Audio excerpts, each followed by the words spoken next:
বেশি ওয়েট হলে পরা ছেলেরা পছন্দ করতে চায় না, মানে একদম স্লিম পছন্দ করে ছেলেরা। যেটা এমনটা কখনো আমার সাথে হয় নাই, কিন্তু মনে হয় যে আমার আশপাশ থেকে মানুষ বলে যে ওয়েটটা বেশি, এমন কেন, মেয়ের তো স্লিম হতে হবে, এমন অনেক কথাই বলে, বাট আমার সামনে এসে কখনো কেউ বলে না। আমি যখন ফার্স্টে এখানে পড়তে হয় তখন আমার ওয়েটটা অনেক বেশি ছিল, প্রায় 80-র উপরে।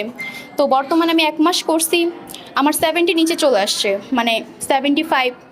তো এটা করলে আমার বডি ফিটনেস ঠিক থাকে, প্লাস মানে একটা বডির যে শেপ, আমরা প্রতিদিন মানে আমাদের বডি ওয়েটটা যখন বেশি হয়ে যায় বডির শেপটা নষ্ট হয়ে যায়, এটা করলে বডি একটা ভালো একটা শেপ থাকে। তো আমার মনে হয় সবাই এটা ট্রাই করা উচিত। প্রতিদিন আমার প্রায় 800 গ্রাম থেকে 800 গ্রামের মতো কমে। প্রতিদিন আমি যে এক্সারসাইজটা করতেছি এটার সাথে যদি আমি ডায়েট না করি তাহলে পর আমার বডিটা লাগবে না। তো যেমন এক্সারসাইজ করা উচিত এর সাথে ডায়েটও করা উচিত প্রতিদিনই। চাপু, আপনি যখন ফার্স্ট টাইম এখানে ভর্তি হয়েছেন আপনার ওয়েট ছিল কত? মেপেছিলেন? 85। 85। এখন কত আছে? 77। 77। 1 মাসে প্রায় 8 কেজি বা 7 কেজি কমেছে। হ্যাঁ 1 মাসে। হ্যাঁ। তো আপনার মানে যখন আপনার 85 ছিল ভর্তি হওয়ার আগে, তখন আপনার চলতে ফিরতে কি ধরনের অসুবিধা আপনার পড়তে হয়েছে? যখন আমার ওয়েটটা 85 ছিল তখন বলতে গেলে পরা আমার হাঁটা চলা সব কাজকর্ম করতে একটু প্রবলেম হতো, প্লাস সব ড্রেস আপ আমি পরতে পারতাম না, যেটা সব থেকে বেশি সমস্যা। তো এখন আস্তে আস্তে আমার বডিটা ফিটনেস মানে নিজের কন্ট্রোলে আসতেছে, এখন আমার সব কিছু ঠিকঠাক আস্তে আস্তে নর্মাল চলতেছে। আমি যখন ওয়েটটা বেশি ছিল তখন আমার সব কাজ করতে প্রবলেম হতো, মানে দৌড়াইতে হাঁটতে একটু হাঁটলে পরে কষ্ট হয়ে যেত, বাট এখন আমি অনেক হাঁটতে পারি। আমরা অনেক সময় এ ধরনের কথাও শুনেছি যে সকল মেয়েরা একটু হেলদি তাদের বিয়ের প্রস্তাবও আসে না, অনেক ক্ষেত্রে আসে না, এটা সত্যি কথা? হ্যাঁ এটা হতে পারে, বাট এটা সম্পর্কে আমার কোনো এক্সপিরিয়েন্স নাই। এক্সপিরিয়েন্স নাই, আমরা শুনেছি এই ধরনের কথা। এটা শুনে এটা হয়, কেননা আমার তো কলেজ আছে, পড়াশোনা আছে, যখন এক্সাম হয় তখন জাস্ট এক্সামের টাইম যেটা ওইটা বাদ দেই, এছাড়া আমি কন্টিনিউ করবো। আচ্ছা, এখানে জিম করতে হলে মানে সুযোগ সুবিধা, কি সুযোগ সুবিধা রয়েছে আপনাদের জন্য? এখানে বলতে গেলে পরে সব ধরনের ইনস্ট্রুমেন্ট আছে করার জন্য, মেয়েদের জন্য যোগা প্লাস জুম্বা ডান্স যেটা আমরা বলি, তারপর সব ধরনের ইনস্ট্রুমেন্টে করতে পারে, এবং মেয়েদের সর্বোচ্চ সুবিধা এখানে পাবে, সম্পূর্ণ নিরাপত্তা আছে।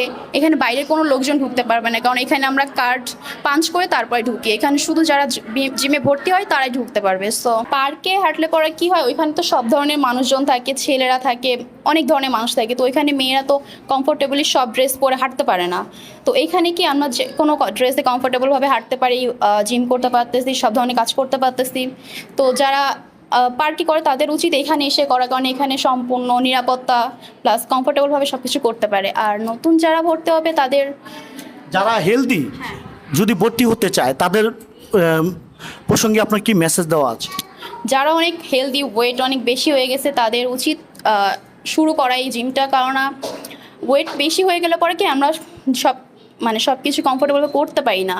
তো যারা বেশি হেলদি তাদের অবশ্যই উচিত এগুলো শুরু করা, বয়স যেমনই হোক, আস্তে আস্তে শুরু করলে পরে কি হয়ে যায়। তারা কী হবে এটা তো বলতে পারবো না। তো আমাকে জিম ট্রেনার যেভাবে বলছে যে ডায়েট করতে, যে আমাকে সকাল দুপুর বিকেল রাত উনি সম্পূর্ণ মানে আলাদা আলাদা করে আমাকে সুন্দরভাবে বুঝিয়ে দিচ্ছেন, তো সেগুলো মেনটেন করলেই হবে।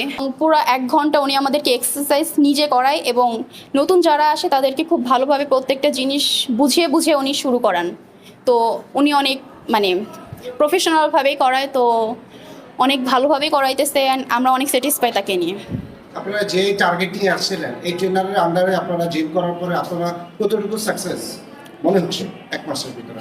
1 মাসের ভিতরে আমি এখানে করে অনেকটাই ওয়েট লস করতে পারছি। তো উনি অনেকটাই আমাকে হেল্প করছে এটা করতে, অনেকটাই স্যাটিসফাই আমি ওনাকে নিয়ে। এই জিমের যে কারিকুলাম, তারপর হচ্ছে যে ধরনের ওনাদের রুলস, সবকিছু মিলে আপনাদের সবার জন্য মধ্যবিত্ত, উচ্চ মধ্যবিত্ত, বড় লোক, গরিব, মানে সবাইকে এসে করার মতো বা সবার জন্য কি কমফোর্টেবল কিনা? হ্যাঁ অবশ্যই, এখানে যেই অ্যাডমিশনের সময় যেই টাকাটা নেওয়া হয় প্লাস প্রতি মান্থলি যেই পেমেন্টটা, ওটা সবার জন্যই পারফেক্ট, সবাই দিতে পারবে, ধনী গরিব মধ্যবিত্ত সবার জন্য পারফেক্ট আছে। কারণ ওরা অনেক বেশি হাইও নেয় না, একদম লো যে সেটা ওনা মানে ওনা সবার জন্য ঠিক রাখছে।